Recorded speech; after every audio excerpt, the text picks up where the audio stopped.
Bonsoir à tous. J'aimerais partager avec vous quelques réflexions à l'approche de la fête de Pessah. Le shiur de ce soir a pour intitulé Chametz ou Matzah, quelle différence? C'est intéressant de voir que il y a un interdit qui s'appelle le Chametz à Pessah qui est frappé d'une gravité absolue. Celui qui consomme du Chametz à Pessah est frappé de l'interdiction de Karet, qui est une des punitions les plus graves de la Torah. Et c'est assez surprenant parce que finalement, le Hametz, c'est quelque chose qui nous est très familier, nous en consommons toute l'année. Plus que ça, avec le pain, nous faisons des sérodot le Shabbat. Donc, le Hametz, et notamment le pain, est un vecteur de mitzvah. C'est quand même incroyable qu'un vecteur de mitzvah aussi familier et courant tout au long de l'année, tout d'un coup, pendant une semaine, pendant 8 jours, devient l'interdit le plus grave de la Torah. Pour bien comprendre, alors le cours de ce soir, il est quand même relativement basé sur des enseignements un peu ésotériques, un peu mystiques, et beaucoup centré sur un livre de Moussard qui s'appelle le Kavayachar. Kavayachar est un livre qui a été écrit il y a 3 siècles, et un livre très intéressant, très profond, et notamment sur la partie qui est consacrée à Pessah, il y a des choses absolument fascinantes que l'on va essayer de partager ce soir. Chazal nous dit que le Chametz à Pessah représente le Satan. Il représente le Yetzer Hara. Et c'est intéressant de remarquer aussi que les mots Chametz et Matzah sont des mots qui sont très similaires. Quand vous prenez les deux mots, Matzah, Mem Tzadik Hei, et le mot Chametz, Chet Mem Tzadik, on a deux lettres communes, une lettre qui diffère, c'est-à-dire le Mem et le Tzadik qui est commun, et la lettre qui diffère, d'un côté on a le Chet dans Chametz, et de l'autre côté on a le Hei dans Matzah. Et même ces deux lettres sont très similaires, puisque lorsque vous écrivez un Chet et lorsque vous écrivez un Hei, en réalité c'est pratiquement le même geste. La seule différence, c'est que le Chet de Chametz est une lettre fermée, alors que le He de Matzah est une lettre ouverte. Vous avez exactement l'association de deux lettres, un Resh et un Vav. Dans le Chet, le Resh et le Vav est fermé, et dans le He, le Re et le Resh et le Vav, il est ouvert. Qu'est-ce que ça veut nous dire? Ça veut nous dire une chose très importante. S'agissant de la Matzah qui symbolise la mitzvah, lorsque je pénètre à travers la mitzvah, je pénètre par le He, par le bas de la lettre. Et lorsque je pénètre par le bas de la lettre, je ne suis jamais prisonnier. C'est-à-dire que pour me sortir de cette lettre, j'ai une échappatoire vers le haut. C'est-à-dire que lorsque l'on pénètre la mitzvah, toujours l'issue se trouve en allant vers le haut. Par rapport au chet de Chametz, le chet est une lettre fermée. C'est un resh et un vav, mais entièrement fermé.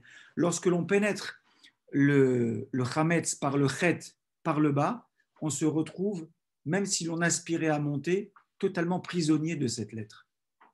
C'est intéressant.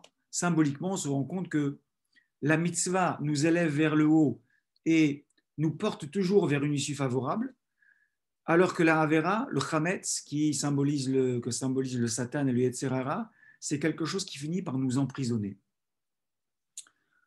Intéressant aussi de remarquer finalement quelle différence il y a entre du Chametz et de la Matzah. Du Chametz, du pain, c'est de la farine et de l'eau.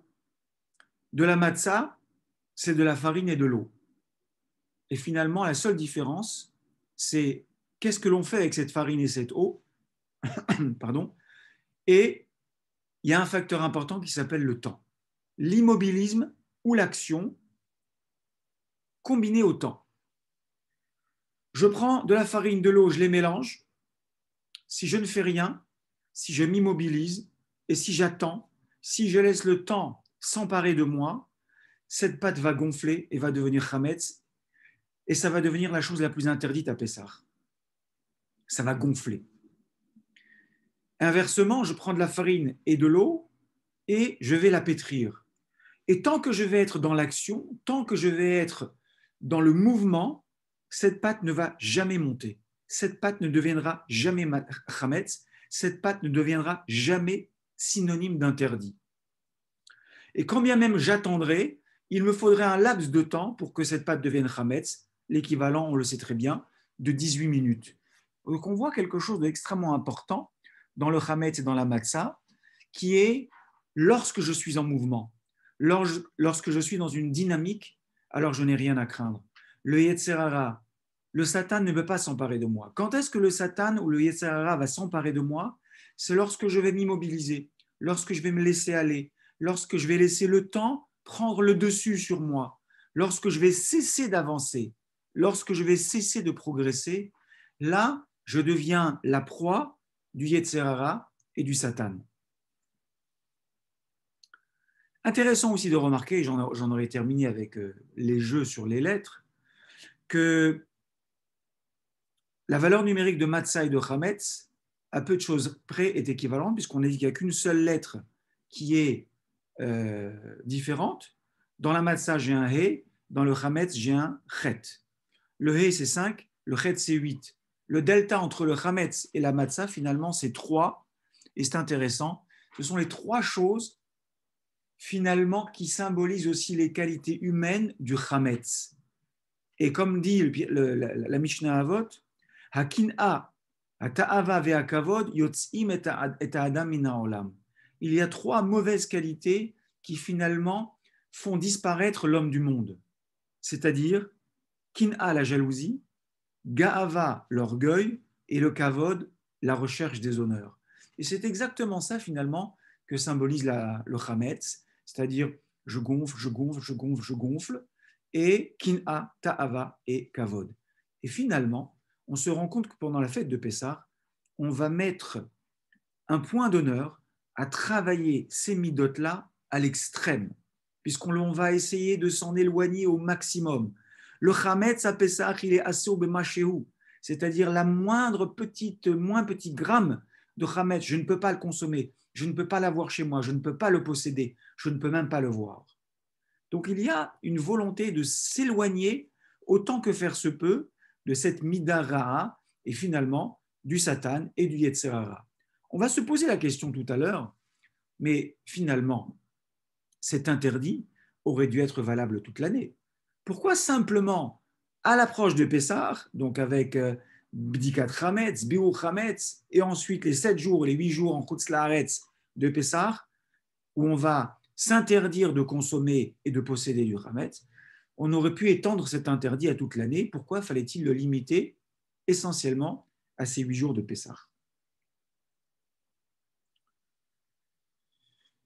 Le soir du Seder, il y a 3 éléments fondamentaux. Comme le dit Rabban Gamliel dans la Haggadah, Rabban Gamliel, Haya Omer, Kol mi shelo amar shlosha dvarim elu bepesach, lo yatsa yedei chovato. Tout celui qui n'a pas prononcé, qui n'a pas évoqué ces 3 choses à Pessah, lo yatsa yedei chovato, il n'est pas quitte.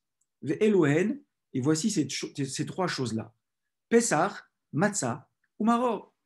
Donc on voit que Pessah, matzah et maror sont les éléments fondamentaux et j'ai l'obligation de les évoquer à Pessah. Il y a quelque chose d'extraordinaire. Alors, je ne vais pas prendre l'ordre qu'a choisi Rabban Gamliel dans la Haggadah. D'ailleurs, c'est intéressant parce que même cet ordre-là, entre guillemets, est discutable, ou en tout cas, on peut poser question. Pourquoi Pessah, Matzah et Maror? Peut-être aurait-il fallu dire Maror, Pessah, Matzah. D'ailleurs, c'est l'ordre que j'ai choisi parce qu'il y a une logique derrière cet ordre-là que je voudrais évoquer et partager avec vous. On va manger du maror le soir du Seder, et le maror, vous le savez très bien, nous renvoie à l'amertume de l'esclavage égyptien. C'est intéressant, on a vécu un traumatisme finalement avec cet esclavage. Quelqu'un qui a vécu un trauma, quelqu'un qui a traversé, qui est passé par un traumatisme, tous les thérapeutes vous le diront, tous les psychologues vous le diront, on ne fait pas revivre le traumatisme à une personne qui a vécu un drame. Et là, on se rend compte que finalement, on oblige la personne, le soir du Seder de Pessah, à se souvenir et à revivre le traumatisme. Mais ce n'est pas du tout comme ça que ça se passe. À Pessah, nous évoquons ces trois éléments, et comme le dit le Rav Dessler, tous les chagim, toutes les fêtes juives ne sont pas des célébrations ou des anniversaires que nous commémorons chaque année. Il y a dans le calendrier juif, à chaque moment, à chaque temps, à chaque fête, quelque chose qui revient et qui est à chaque fois d'actualité. Si nous célébrons la fête de Purim, ce n'est pas simplement pour se rappeler d'événements passés où nous avons échappé à une extermination et que finalement ça s'est bien tourné, ça s'est bien fini et ça s'est retourné contre Haman Aracha. Si nous célébrons la fête de Pessah, certes c'est pour se souvenir de la sortie d'Égypte, mais ça a forcément un impact avec les événements que nous vivons et que nous traversons. En réalité, évoquer le Maror n'est pas revivre le traumatisme de l'exil égyptien.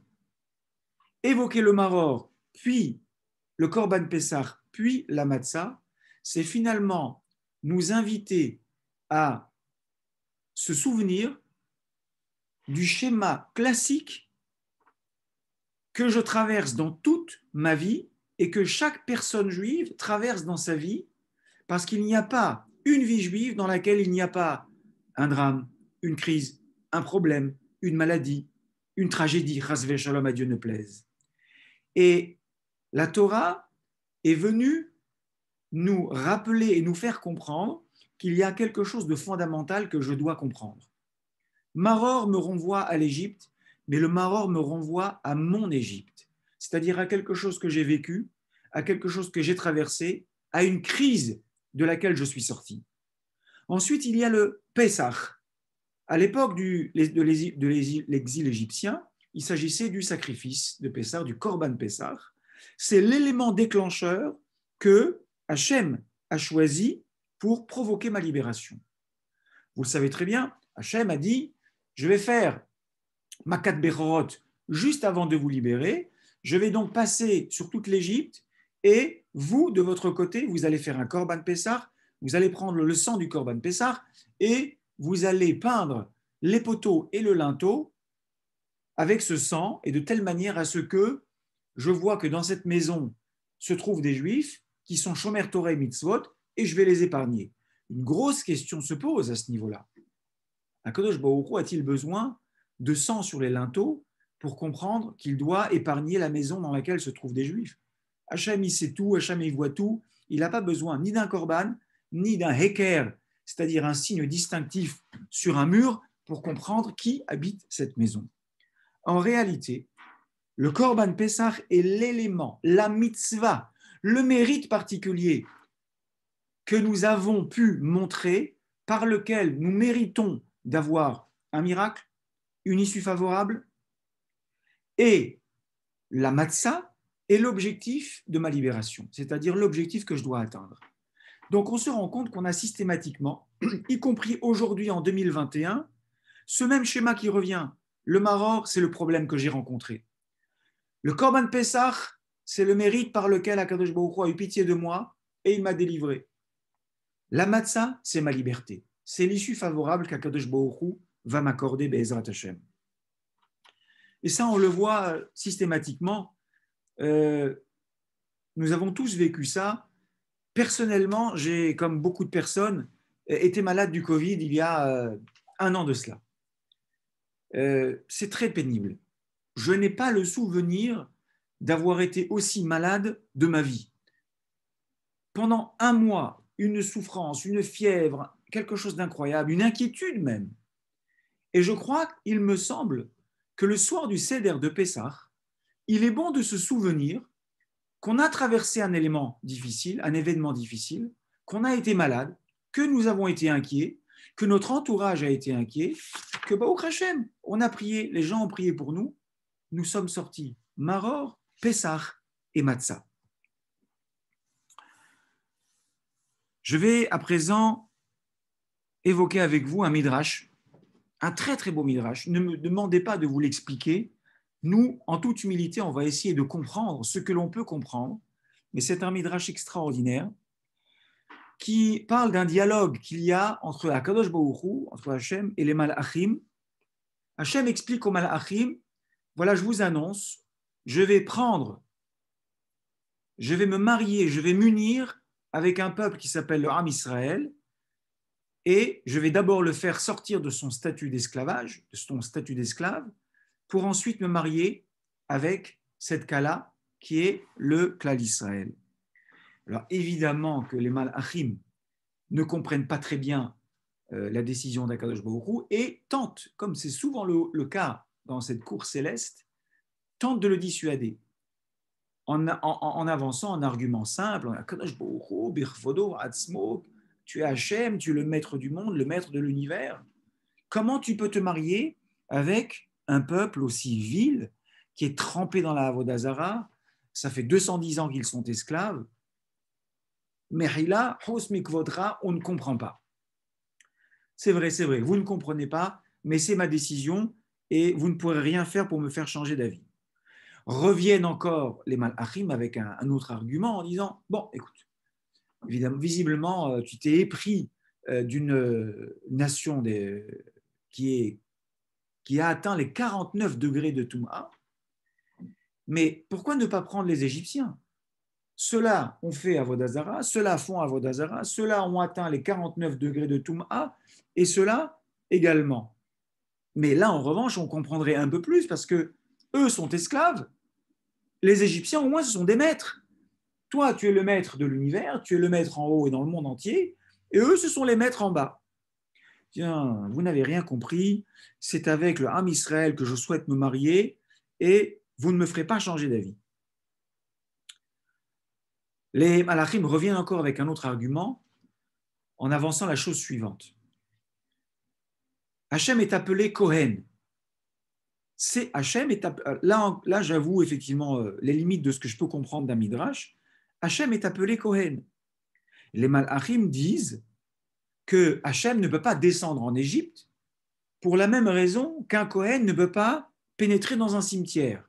L'Égypte représente la même impureté pour Hachem qu'un cimetière pour un Kohen. Donc, c'est impossible pour Hachem de descendre en Égypte pour aller chercher les Bnei Israël. Là-dessus, Akadosh Baruch Hu de nouveau répond et il dit, oui, vous avez raison, mais dans ma Torah, il y a un din intéressant qui va vous prouver que je peux descendre. Un Kohen peut pénétrer dans un cimetière dans un seul cas. Dans le cas où il voudrait aller sortir et sauver une trouma, c'est-à-dire le prélèvement que l'on donnait au Kohen. Si une trouma se retrouvait dans un cimetière, un Kohen aurait le droit de rentrer dans le cimetière, de ressortir la trouma et de repartir. Et Hachem dit, le peuple juif, c'est une trouma. Si moi je suis Kohen, alors j'ai le droit de descendre en Égypte pour aller chercher la trouma. Les Malachim disent très bien, mais quand un Kohen rentre au cimetière, ensuite il s'impurifie. Pour le purifier, il doit aller donc au Beth Amikdash et il doit se purifier avec les cendres de la vache rousse. Donc il y a un processus de purification pour le Kohen. Quel sera ton processus de purification à toi si tu descends en Égypte? Et là encore, c'est une deuxième chose que je ne comprends pas dans ce midrash. Si quelqu'un peut me l'expliquer, je suis preneur. Akadosh Baruch Hu dit, Aaron HaKohen me purifiera. Les Malachim comprennent, il n'y a pas grand-chose qu'on puisse faire pour faire changer d'avis à Akadosh Baruch Hu. Alors ils disent, regarde, on va te faciliter les choses. On a compris que tu souhaitais t'unir avec le Ham Israël, mais regarde, nous on va aller en Égypte, on sera tes envoyés, on sera ton chaliach, on descendra en Égypte, on fera Makat Bechorot, on fera sortir le Ham Israël d'Égypte, on lui fera traverser la mer Rouge, on se donne rendez-vous dans le désert, au pied du Har Sinaï, et toi, Hachem, tu arrives, tu descends, on fait une belle choupa là-bas, et tu te maries avec le Ham Israël. Et là, le Midrash fait écho à ce qui est marqué dans la Haggadah. C'est marqué que Hachem refuse la proposition des Malachim et il dit Ani velo malach. Non, non, non, non. Moi, je descendrai et pas un malach, pas un ange. Ani velo saraf. Moi, je descendrai chercher les Bnei Israël et pas un saraf qui est aussi un type d'ange. Ani velo shaliach. Moi, je descendrai et je n'enverrai pas un shaliach, je n'enverrai pas un émissaire. Ani velo acher, moi et personne d'autre. Midrash exceptionnel qui nous montre la hibba yetera, l'amour extraordinaire qu'Akadosh Baruch Hu a témoigné pour nous lorsqu'il est venu nous chercher en Égypte et nous faire sortir d'Égypte. C'est marqué dans la Torah, Ushmartem et amatzot.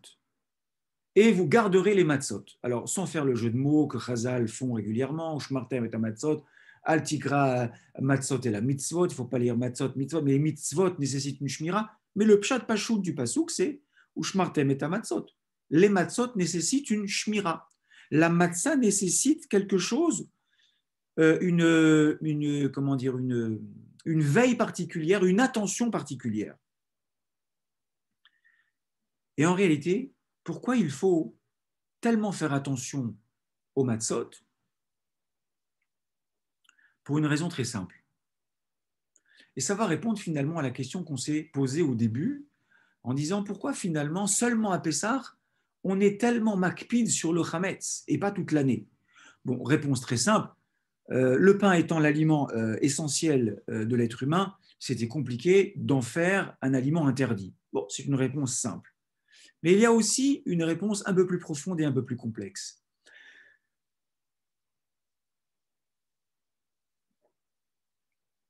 La shmira des matzot, elle s'explique par un fait important.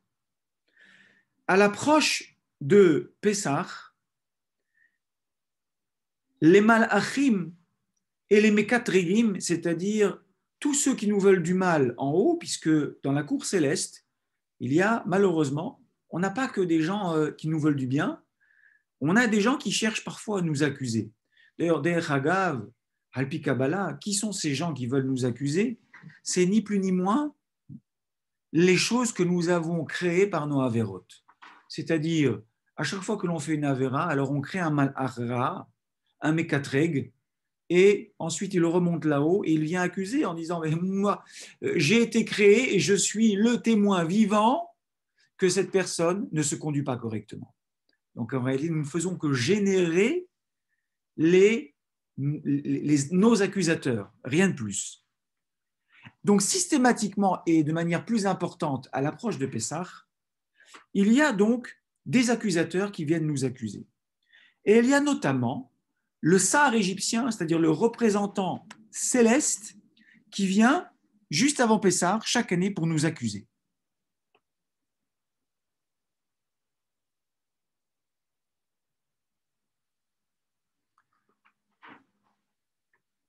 Comment va-t-on se défendre de ces accusations?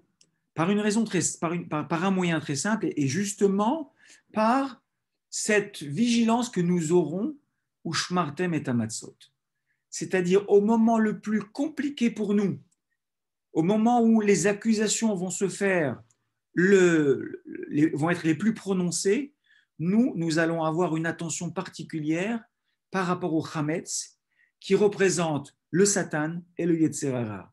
C'est-à-dire que avant l'arrivée de Pessah, on va mettre un point d'honneur à se séparer et à faire disparaître le chametz dans chaque coin et dans chaque recoin. Alors bien entendu qu'il y a une explication littérale. Il faut aller dans les maisons, il faut nettoyer les étagères, il faut nettoyer les armoires, il faut nettoyer la cuisine, mais il y a aussi une portée plus symbolique dans cette Dikat Hametz et dans ce Biur Hametz. Il faut absolument extirper tout ce qu'il peut y avoir de mauvais chez nous lorsque l'on dit que l'abdikat Hametz c'est Bahorim ou Bazdakim, c'est-à-dire dans les fentes et dans les coins et les recoins, c'est aussi peut-être et surtout dans les coins et les recoins de notre personne. C'est-à-dire qu'il va falloir chercher en nous toutes les midot ra'ot dont on doit se débarrasser avant Pessah, parce qu'à Pessah, c'est plus important. Alors à présent, je vais partager avec vous quelques recommandations que donne ce Sefer dont je vous ai parlé au début du cours, qui s'appelle le Kav HaYashar, qui est un livre absolument fabuleux, et les recommandations qu'il donne lorsque il parle de Pessah. Alors il dit la chose suivante. Tout le monde sait très bien que à l'approche de Pessah, nous nettoyons les fenêtres, les murs, les sols, enfin toute la maison du sol au plafond. Et c'est quelque chose d'extrêmement important, comme on vient de l'expliquer.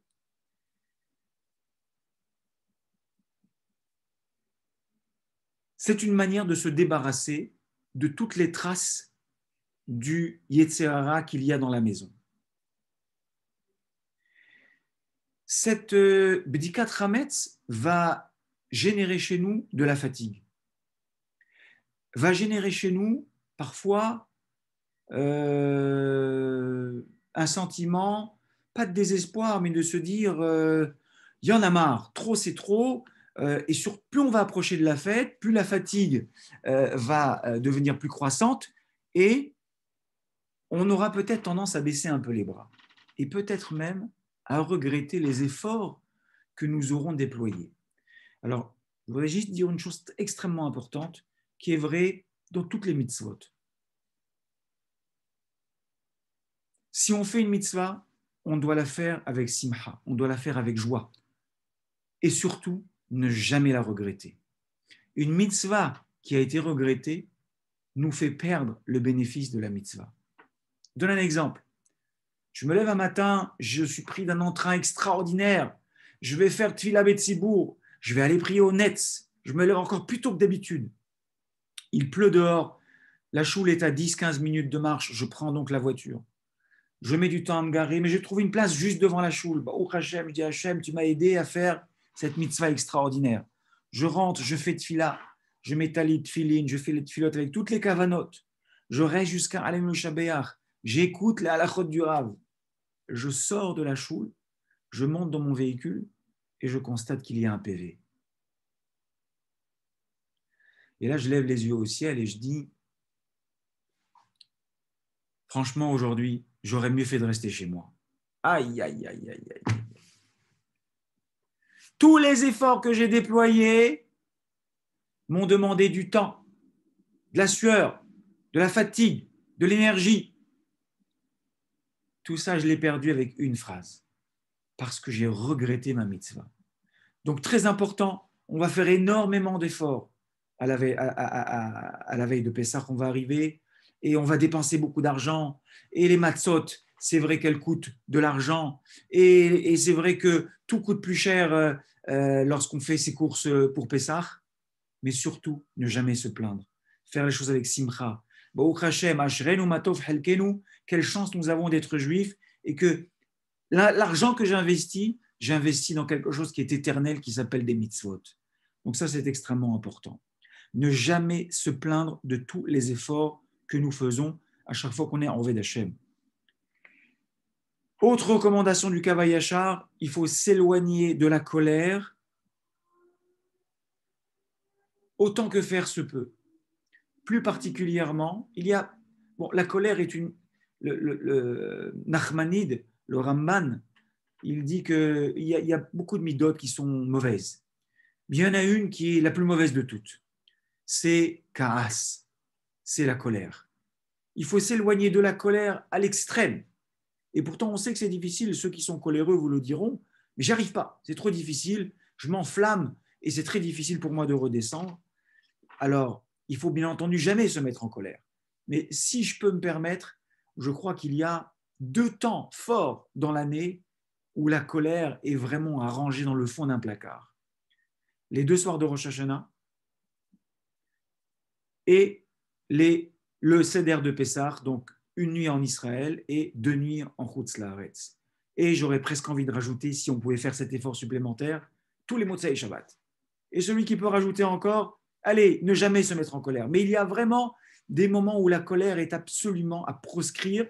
Ce sont ces moments-là. Et donc, le soir du Seder de Pessah, on va arriver, on va être fatigué. Madame va être fatiguée, elle aura fait beaucoup d'efforts. Le Seder va être peut-être un peu long. Surtout, ne jamais se mettre en colère. Autre recommandation du Kav HaYashar, l'argent que l'on va dépenser pour les achats de Pessah doit être un argent propre. Bon, ça s'appelle mitzvah ba'avera. Quelqu'un qui gagne sa vie de manière pas très honnête et qui dit oui, mais au moins je vais faire des mitzvot avec cet argent. Le Kavayachar, il est catégorique. L'argent que l'on utilise pour les mitzvot, en l'occurrence ici, pour la mitzvah, que ce soit des matzot de Pessah ou toutes les autres choses que l'on achète pour Pessah, doit provenir d'un argent propre.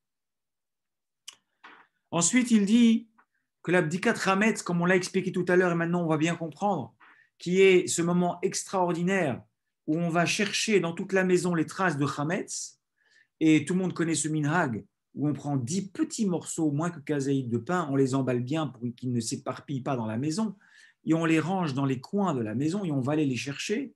Et Alpi Kabbalah, c'est un minhag qui a des fondements.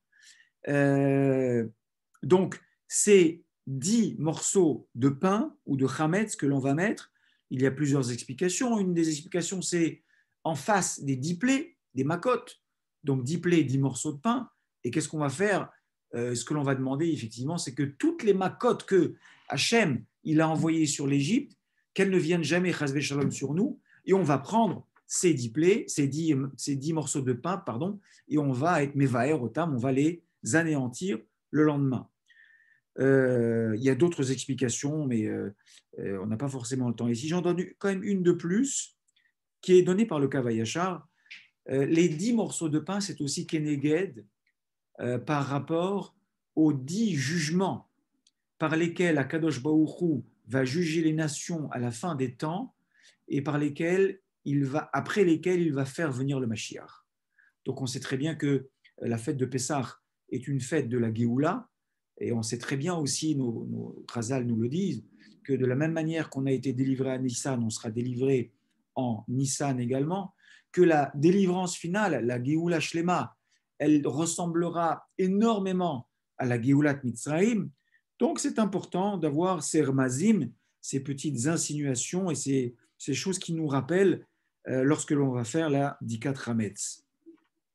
Il dit également que l'abdikat Hametz n'est pas quelque chose qui doit être fait à la légère. On ne peut pas faire une abdikat Hametz en 5 minutes. Quand vous regardez que vous avez toute votre maison déjà à vérifier, passer dans chaque pièce, aller passer derrière, et bon, des fois, c'est vrai que l'avant-veille de Pessah, on commence à être fatigué, mais il ne faut pas céder justement à la tentation du Yetzer Hara, puisqu'on a expliqué dans ce cours que tout ce qu'on va faire à Pessah, c'est lutter contre le Satan et contre le Yetzer Hara. Et qu'est-ce qu'il veut, le Satan? Il veut une chose très simple. Il veut te massacrer ton Seder. Il veut te massacrer la dernière ligne droite et la ligne d'arrivée. Donc tu arrives et tu dis, tu crois que tu as fait l'essentiel, ça fait 1 mois depuis Pourim que tu travailles et que tu te prépares, et en réalité tu arrives épuisé l'avant-veille de Pessah, tu fais une bdikat hametz, tchik-tchak, tu vas, hop, une petite lumière, une petite bougie, tu fais attention, tu fais 2-3 pièces, et ça dure 2 minutes 30.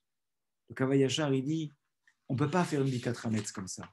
Mais d'abord parce que c'est une bdikat hametz spirituelle, c'est une véritable introspection l'avant-veille de Pessah. Je dois passer dans chaque pièce. Je dois passer aussi dans chaque recoin de ma personnalité. C'est quelque chose qui prend du temps. Donc, c'est quelque chose qu'il faut faire de manière très attentive. Ensuite, il faut savoir une chose très importante. Le soir du Seder de Pessah, comme on l'a expliqué tout à l'heure à travers ce très beau midrash, c'est le soir où nous accueillons un Hatan. Vous savez très bien que dans la tradition juive, avant un mariage, d'abord il y a un shidour, donc il y a un chatran ou une chatranite qui propose un hatan et une kala à des familles. Tout le monde se renseigne, on dit, bon, on va les faire se présenter. Ils s'apprécient et donc ils vont se rencontrer et ensuite on va officialiser et ce qu'on appelle chez les Ashkenazim le vort ou les lechaim. Donc le hatan vient chez la famille de la kala et on fait connaissance et on commence déjà à parler effectivement du mariage. Eh bien, le soir du Seder de Pessah, c'est le vort. Le Khatan qui est à Kadosh Baruch Hu, il vient s'asseoir kaviachol à notre table et il vient demander la kala chez la belle famille. est-ce qu'on peut imaginer, d'ailleurs c'est intéressant, c'est vrai qu'on s'est toujours posé la question, quand on regarde la Haggadah du début jusqu'à la fin, on remarque une chose très très très étonnante, le nom de Moshe Rabbeinu n'apparaît pas. C'est quand même assez bizarre, parce que Moshe Rabbeinu, c'est quand même l'émissaire numéro un, le chaliar numéro un de la délivrance d'Égypte. Bien entendu, il est l'instrument d'Akadosh Baruch Hu, et il est constamment présent, et c'est lui qui vient faire les makotes, c'est lui qui va ouvrir la mer Rouge. C'est incompréhensible que dans la Haggadah Shel Pesach, on n'ait pas trouvé une seule fois la mention du nom de Moshe Rabbeinu. Il y a beaucoup d'explications. J'en livre une qui est très jolie. Lorsqu'il y a le vort, lorsque le hatan vient chez la kala, le chatran ou la chatranite n'est pas présent. Il n'est pas là. C'est-à-dire que mon rôle, il est terminé. Ma mission est terminée. Faites connaissance.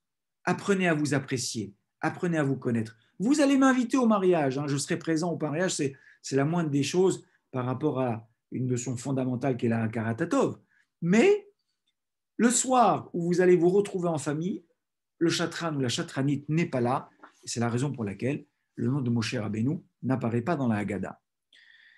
Donc cette soirée est une soirée extraordinaire où on accueille le Hatan qui est à Kadosh Baruch Hu. D'ailleurs, Chazal nous disent, avant le début du Seder, il faut que chaque famille comprenne que Kadosh Baruch Hu s'adresse à ses malachim, comme on a vu dans le Midrash, et il leur dit, chers amis, venez, descendez avec moi, écoutez les louanges que vont me faire mes enfants.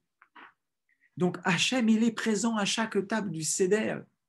Est-ce qu'on peut imaginer qu'à la table du Seder, je vais avoir des assiettes et des couteaux en plastique? Si vous accueillez le Hatan, qu'est-ce que vous allez faire? Vous allez sortir les meilleurs plats, vous allez sortir les plus belles assiettes, la plus belle argenterie, éventuellement les plus beaux bougeoirs. C'est sûr que vous allez vouloir épater le Hatan et sa famille. Alors qu'est-ce qu'on va dire? Kalva Homer ben Beno shel Kalva Homer pour Akadosh Baruch Hu qui vient siéger à notre table.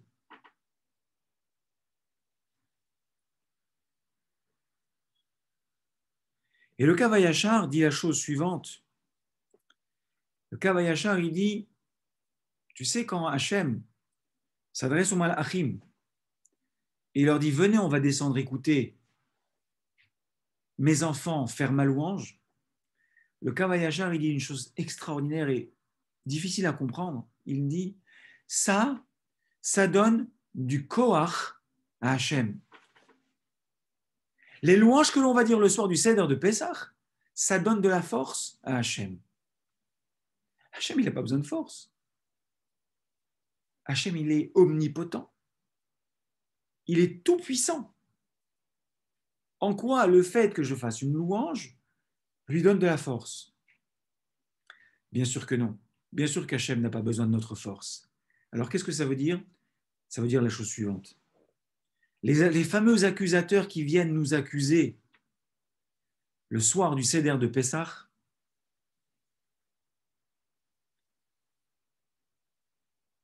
Hachem va utiliser comme argument contre eux ce qu'il va voir et ce dont il va être témoin le soir du Seder.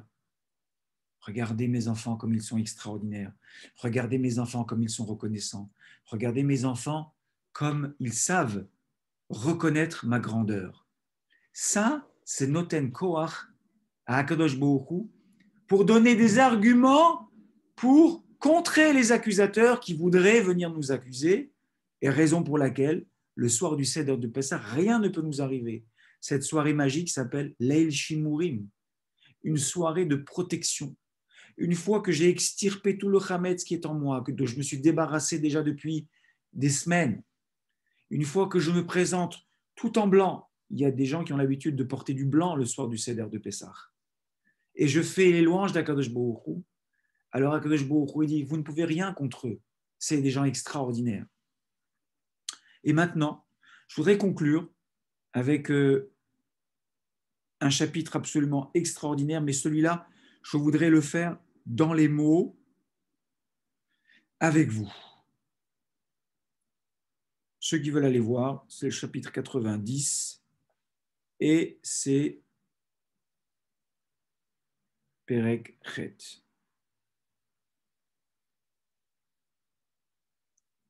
Voilà. Je vais lire dans le texte avec vous, je vais traduire parce que c'est la chose la plus importante que je voudrais qu'on retienne ce soir.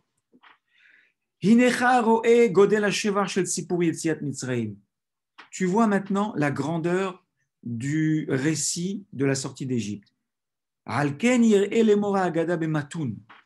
Raison pour laquelle il faut faire très attention de lire la Haggadah bematoun, c'est-à-dire lentement, en prenant le temps de prononcer chaque pasouk, chaque paragraphe.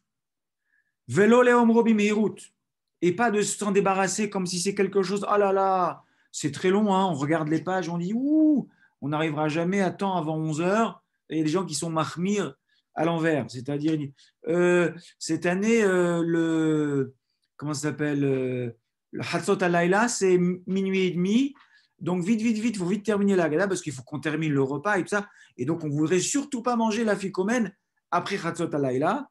Bon, je ne sais pas si c'est la bonne Khumra, mais en réalité, si c'est une excuse pour pouvoir se débarrasser le plus rapidement de la Haggadah, c'est une très mauvaise excuse. Le Kavayachar, il dit, il ne faut pas la lire vite, la Haggadah. Parce que tu donnes l'impression que lire la Haggadah, c'est un fardeau pour toi. Et tu voudrais t'en débarrasser le plus vite possible, parce que le Ikar, c'est le Shulchan Aruch, c'est le repas.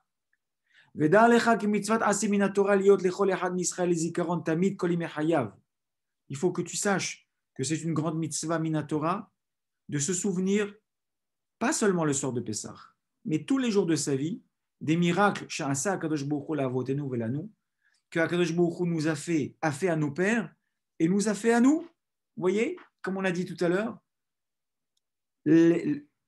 Pessah, c'est pas seulement la sortie d'Égypte, c'est la sortie d'Égypte pour mes ancêtres, mais c'est ma sortie d'Égypte à moi que je dois évoquer le soir du Seder de Pessah. Ou bien, lorsque ce jour arrive, on a l'obligation de raconter les merveilles et les bontés d'Hachem à ses enfants. Comme c'est marqué dans la Torah, tu raconteras en ce jour à ton fils. C'est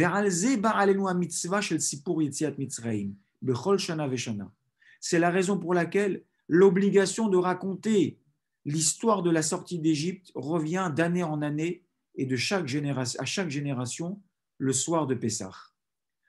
Écoutez bien à la fin, c'est vraiment la raison pour laquelle j'ai fait ce cours ce soir.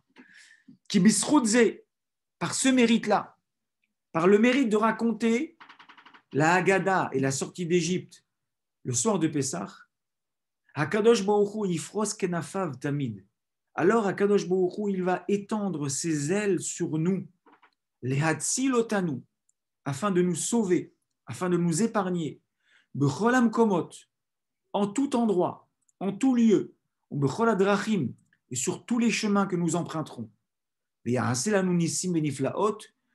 alors nous mériterions d'avoir des miracles et des prodiges. Aval. Mais, Misha Agada Doma Alav Lemassa, celui pour qui la Agada c'est un fardeau, quelque chose dont il faut s'acquitter et se débarrasser le plus vite possible. Veomer Be'al Kocho, et il l'a dit parce qu'il doit la dire. Au Be'atzlut, ou alors il l'a dit avec paresse, ou Blissimha, sans joie. Il faut avoir une joie intense lorsque l'on raconte la Haggadah, des Kavanat Alev, et avec Kavana, en comprenant ce que l'on dit, d'où l'importance, d'ailleurs, c'est quelque chose d'intéressant. On a vu ça nulle part ailleurs dans le judaïsme. Vous savez qu'en Afrique du Nord, on racontait la Haggadah en arabe. C'est quoi ce minhag de lire la Haggadah en hébreu et en arabe? L'explication est très simple. C'est que pas tout le monde comprenait l'hébreu. Et nous avons l'obligation de comprendre ce que l'on dit le soir de Pessah. Et alors, si on raconte la Haggadah avec Simha, avec Kavanat Alev, si on ne le fait pas avec Simcha, et si on ne le fait pas en comprenant ce que l'on dit, alors, Chaz Veshalom, il ne méritera pas qu'on lui fasse un miracle, Keshehu Bimkom Sakana, lorsqu'il se trouvera à un moment de danger. Mida keneged mida. Tu n'as pas su reconnaître à quel point j'ai fait des chassadim pour sortir tes ancêtres d'Égypte. J'ai fait des prodiges, j'ai fait des miracles. Et à travers ces prodiges et les miracles, j'ai mis dans cette fête tous les ingrédients nécessaires de Shmira. Ça s'appelle Leil Shimurim. Mais c'est aussi une Shmira que l'on va porter avec nous tout au long de l'année. Et donc, si tu ne crois pas en ça, si tu ne le fais pas avec Simcha, si tu veux juste t'en débarrasser, alors le bénéfice qui est induit dans cette fête-là, Chas Veshalom, on ne pourra pas en profiter. Ça se comprend parfaitement. Je voudrais conclure à présent. Vous avez compris que ce cours a été consacré à expliquer la gravité du Hametz. Je crois qu'on a un petit peu plus compris maintenant. On a compris pourquoi c'était Davka à Pessah, parce qu'il y avait toutes ces accusations qui revenaient. J'aurais pu aussi vous raconter, mais je n'ai pas le temps, ça pourra faire l'objet d'un autre cours. En Europe de l'Est notamment, il y avait pendant des siècles et en permanence, à l'approche de Pessah, des accusations de crimes rituels. C'est-à-dire les Juifs, lorsqu'il y avait un petit enfant chrétien, polonais ou russe, soit qui était assassiné, soit qu'on retrouvait mort, soit qui disparaissait, on accusait systématiquement la population juive d'avoir été auteur, coupable de ce crime. Et pourquoi à l'approche de Pessah? Parce que les Goïms disaient, on sait très bien que les Juifs, lorsqu'ils veulent fabriquer des matzot, ils ont besoin de 3 ingrédients, de la farine, de l'eau et du sang de bébés chrétiens. Incompréhensible, mais c'est exactement ce qui se passait. Donc on voit qu'à l'approche de Pessah, il y a des kitrougim, il y a des accusations. Et nous, tous les efforts que l'on va faire, à la fois pour se débarrasser de toute trace de Chametz, mais également de préserver, comme on a dit, Shmartem et Matzot, de préserver cette fête des Matzot correctement, alors Akadosh Baruch Hu, et surtout de bien correctement dire la Haggadah le soir du Seder, alors Hachem utilisera cette force-là pour nous accompagner tout au long de l'année et nous donner des forces. Je vais terminer juste avec cette chose exceptionnelle, parce qu'on ne l'a pas expliqué encore. On a dit que Hachem, lors des événements de Pessah, et notamment Makat Bechorot, juste avant la libération, Pessah, c'est la chaîne Passah. Passah al-Baté Israël, il a sauté littéralement sur les maisons juives pour les épargner. Et pourquoi? Parce que les bénis Israël avaient mis du sang sur le linteau et sur les poteaux. Et chose que je pense que peu de gens savent, ce sang n'était pas à l'extérieur de la porte.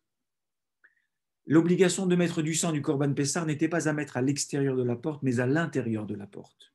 Incroyable, incroyable, mais finalement, on peut facilement comprendre. Hachem, il n'a pas besoin d'un équerre. Hachem n'a pas besoin d'un signe distinctif pour savoir qui est juif, qui est égyptien.